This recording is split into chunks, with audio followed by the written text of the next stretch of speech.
Hello mga kaulam! Tingnan nga ninyo itong napakalaking daing na bangus na hindi natin maubos-ubos. O iyan, tanggalan muna natin ng tinik. Ito yung medyo, ako talaga naiinip gawin ito sa buhay ko talaga mga kaulam. Isa ito sa kinaiinipan ko, yung magtanggal ng tinik ng bangus, yung maghimay ng malunggay, yung maggayat ng, alam nyo yung beans na inihahalo sa pansit. Yan ang mga pinakaayaw kong gawin pag ako'y magluluto. Wala naman tayong choice mga kaulam. Alangan namang hindi natin tanggalan ng tinik, di tayo mabibitig niyan. Ang malunggay, alangan hindi natin himayin, di tayo natalakan ng mga sanga noon. Ang beans, alangan mang hindi natin hiwa-hiwain sa pansit, hindi man pwedeng ang pansit ibuong buo ang beans na ilalagay. Iyan at natapos na natin halos ang ating daing na bangus na himayin. At kinayod ko pat sayang naman yung mga laman na natitira. Ay kita naman ninyo kadami pa rin naman, idigay pampalasa pa rin iyan. Ako'y mahinayangin sa ganyan. Tapos iyan tayo ay naggayat ng sibuyas na yung white onion dahil yan ay tira ng asawa ko. Nagluto siya, nagisa siya ng itlog. Ay di ka ako'y nang hindi na lang ari matuyo sa rep ay gagamitin ko na lamang sa ating sinangag na bangus at kanin. Hiniwa-hiwa ko muna ang ating sibuyas. Ang sibuyas ng mga kaulam ay medyo matubig-tubig ng kaunti pag niluluto. Tapos matamis-tamis. Hindi kagaya ng ibang sibuyas. Naghiwa na rin ako ng bawang. Tapos itong mga anak ko parati nagluluto ng itong may kasamang green peas. Butit may natira. Kako ito maganda sa sinangag. Tayo muna yung magtanggal. Siyempre yan ay frozen. Huhugasan natin at nang matanggal ang yelo niya. Talaga naman mga kaula, masarap ang sinangag kapag maraming gulay. Kaso nga lamang, hindi natin alam kung anong mga gulay ang pwede natin ilagay. Yung green onion ay malapit ng mabulok sa ref. Sabi ko yung aking ihahalo na rin. Tapos gagawa sana ako ng embutido. Binawasan ko muna yung carrots ng pang-embutido. Kakoy kaunti lang naman ang aking ilalagay sa sinangag. Ay puputulan ko na yung isa. At meron pa naman kasamahan iyan na 2 piraso.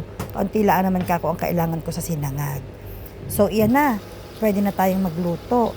Magpainit muna tayong mantika ng kawali. Tapos nilagyan ko na rin ng olive oil. Ewan ko bakit olive oil ang aking nadampot. Huwag na niyo sasabihin na ako social ha. Tapos yan, isang itlog lamang pero 2 ang dilaw sa loob. Dahil napakalaki ng itlog na iyan. Akin munang ipiprito ang itlog. Dahil ayaw ko baga nang tsaka babasagin ng itlog pag nandiyan ang kanin sa kawali. Ayaw ko nang gayon, nagiging malata ang sinangag.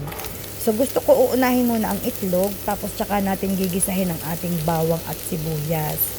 Para yung itlog ay medyo maghiwa-hiwalay, hindi madikit sa kanin tapos malata. Ang gagawin lang ninyo pag naprito na ninyo yung itlog, di dudurog-durugin ninyo ng kaunti. Dinagdagan ko ng mantika dahil mukhang tuyot ang aking sinangag. Pero parang medyo napadami ng kaunti ang mantika. Damihan ko na ang mamaya ang kanin, yung bahaw. Tapos ilagay na natin ang carrots mga kaulam. Ang carrots na iyan, kaunti lamang ang aking inilagay dahil syempre ang sinangag dapat lasang kanin, hindi lasang karot.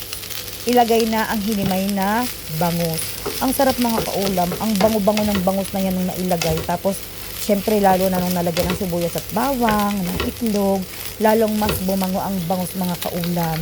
Isunod na natin ang ating green peas. O di ka mga kaulam, hindi pa man ay ilagay ang kanin.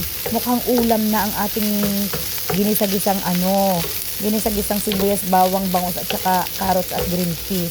Pwede na nga hindi lagyan ng amoy pala ang ay ulam na mga kaulam. Kahit hindi na natin lagyan ng kanin, pwede na ari.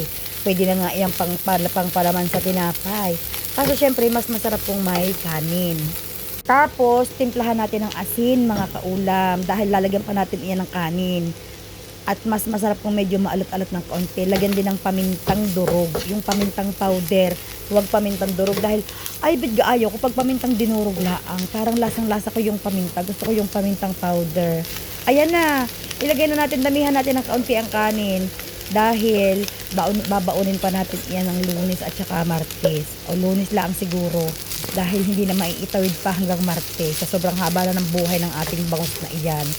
Halo-haluin ng kaunti. Gusto ko mga kaulam gayahin bagay yung mga chef.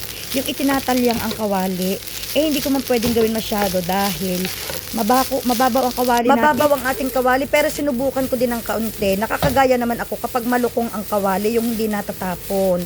Gustong-gusto ko dahil ang hirap bagang haluin mga kaulam at natapon sa gilid ang kanin. Ay syempre minsan gusto ko naman mag-feeling chef. O lagyan na natin ang ating green onion dahil yan ang magpapabango talaga sa ating sinangag at saka ang magpapasarap din ay ang green onion mga kaulam. Very healthy din yan mga kaulam. Huwag natin kalimutan. O siya, sige na, kain na tayo.